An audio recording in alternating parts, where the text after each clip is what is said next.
Ito na nga po mga lodi, tapos na tayo mag-tune up ng ating YTX.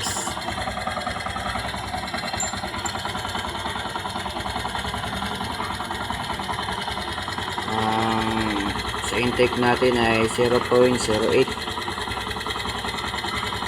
sa exhaust natin ay 0.10. Ginawa natin yan, ang ganyan. Sound check.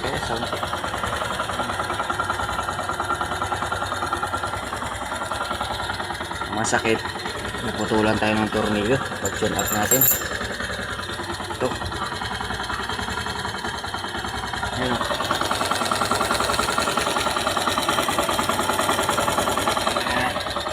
kulang na tayo ng isang tornilyo. Tune up nga natin, bukasan naman isang tornilyo, doble trabaho. Sakit, pero okay siya. Sound check mo. Nagawin nyo lang kagaya na panood sa YouTube, may guhit dito,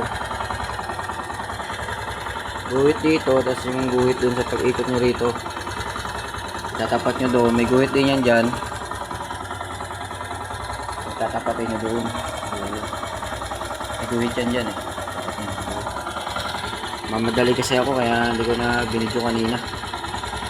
Ito, masakit, tulan ako. Subukan natin sa sarili nating motor, YTX natin. Yung mga nagamit natin, item N, yung para sa unfold sa exhaust nya, saka sa intake. Ito yan, sa exhaust saka sa intake ay mga ginamit. Intake natin ay 0.8, sa exhaust natin ay 0.10.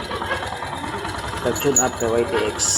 Ready, tapos din tayo, sound check. Sound check.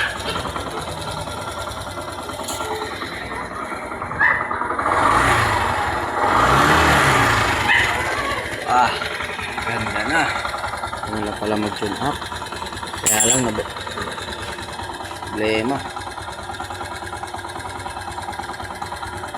sakit sa bulsa nito. Bibili tayo ng panghugot dito. Ay, may naiwan dito eh. Naputol siya, hirap tanggalin. Hindi kaya tatagas to. Hindi naman siguro tatagas eh.